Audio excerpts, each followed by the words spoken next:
I'm so pleased to welcome you all today to the Council on Foreign Relations meeting with President Hakainde Hichilema of Zambia. Now, over a year after assuming office, you've been able to make progress on important parts of your agenda. And so perhaps we could just start, by talking about what you've accomplished thus far in terms of service delivery, economic stabilization, the IMF deal, and what the path forward is with Zambia's creditors that can get the country on a better footing to provide the government some fiscal space in which to operate. This is awfully hard to respond to popular demands in an era of austerity. So please, Mr. President, over to you. Thank you very much, Madam, and I'm very delighted to be here amongst such esteemed members of this august House, and extremely happy that we're able to make it. we just came in this morning, in fact, a couple of hours. So thank you very much. I think your question is extremely important, and I wish to start from the premise of saying that Zambia has 8+1 neighbors. Centrally located, southern part of Africa. I know I'm in America, so I have to explain some of these things. But the important thing is that Zambia is part of key regional groups, the Southern African Development Community, on our part, southern tip of Africa, COMESA, a trading bloc, which is very important for our quest to enhance trade and investment in our country, on our continent. And I think it's also important that from the outset we state that we were elected on a platform of change, meaning what? To deliver better lives for our people. How were we to do it? There's only one way, which we know. You may know many other ways, but we know one critical way. That is to get an economy going, economy which is functional, an economy which is expanding, an economy which obviously in the process will be able to offer opportunities for our people. Education for the young, jobs for school leavers, business opportunities for others. That's the path we've chosen as a new government. Was that possible to get straight into that after elections? Mission impossible, unless we did certain things. The critical things we thought we would do first steps was to stabilize the country in many ways, so we could have a chance to have a bite at the cherry.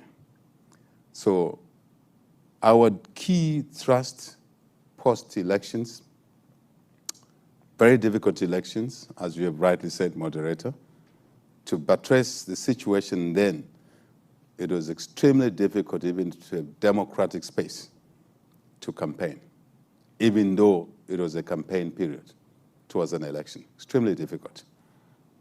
Basically, by and large, I could say I needed a passport to go to one region or more or so in my own country, particularly myself. The reason is obvious, because we were the challengers. We were the ones that could basically replace the government that was in place. But with all of that, it meant that the country was going through extremely difficult lack of democratic space situation. It was going through very difficult macro environment. So our first step, if you like, was to stabilize the country, restore the rule of law and order, very important. Then, alongside that, turn to what we defined as driving the crazy macro situation down. Inflation was running at 24%. The exchange rate market was very volatile. The debt, which you talked about, was unsustainable. leading to the default situation before the elections. So that was our major thrust. And in 1 year, first year, we took a decision that the first year would be to just get control of the country. So we were able to run inflation, pull it down in 1 year to 9.7% from 24%. We were able to bring stability in the foreign exchange market. Our kwacha is reasonably stable now against competitive currencies. We're pulling down interest rates from regions of 30% plus. 30% plus. Down, we're now hovering around 15, thereabout, in 1 year.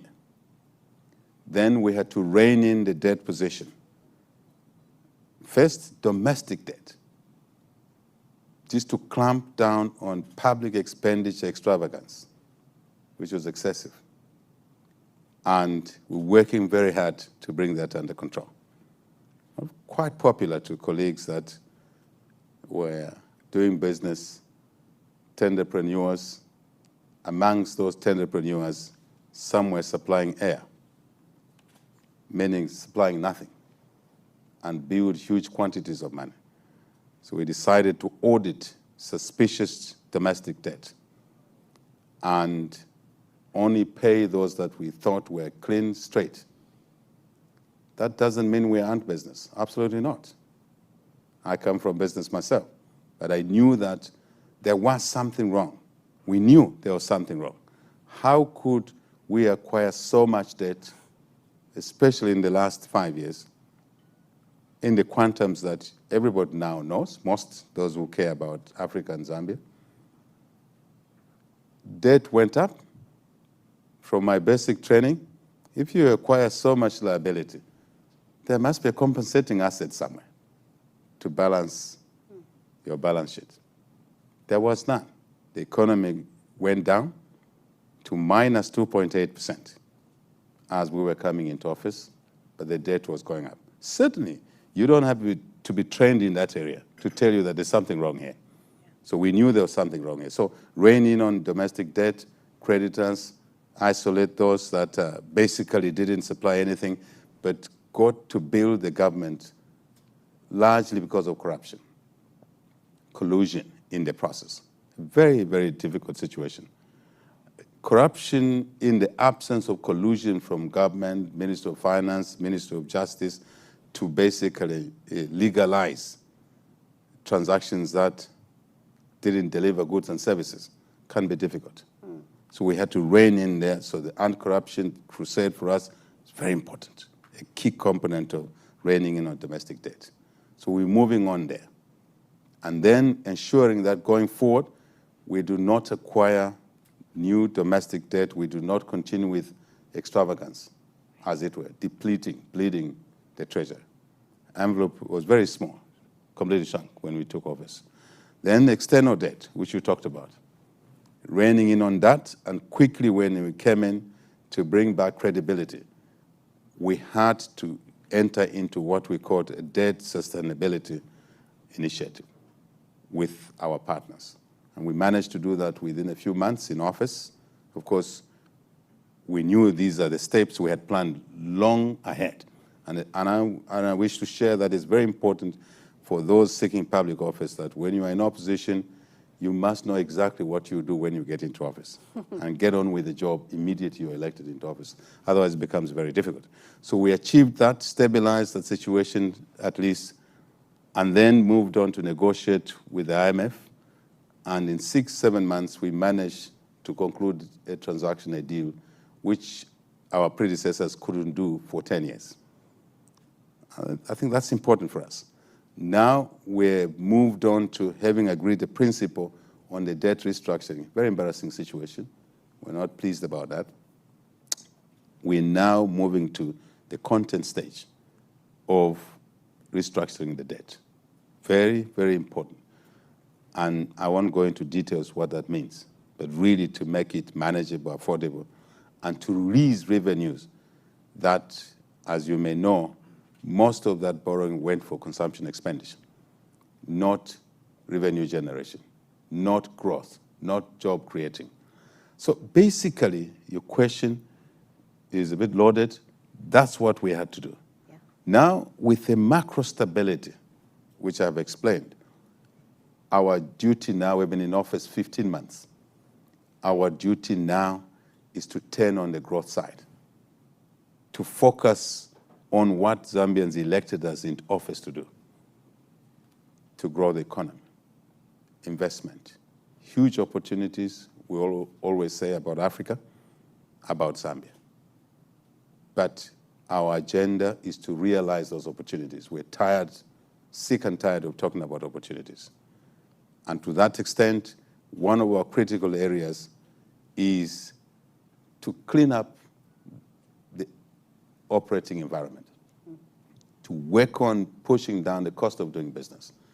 We've declared 2023 as a year for us as a government to unlock rigidities in the economy, to work on constraints to business growth, to investments, reinvestments, for those that are already invested in the country, and for people seated in this room, and for others who are listening to this conversation. So critically, this is my rough, if you like, initial answer to your question.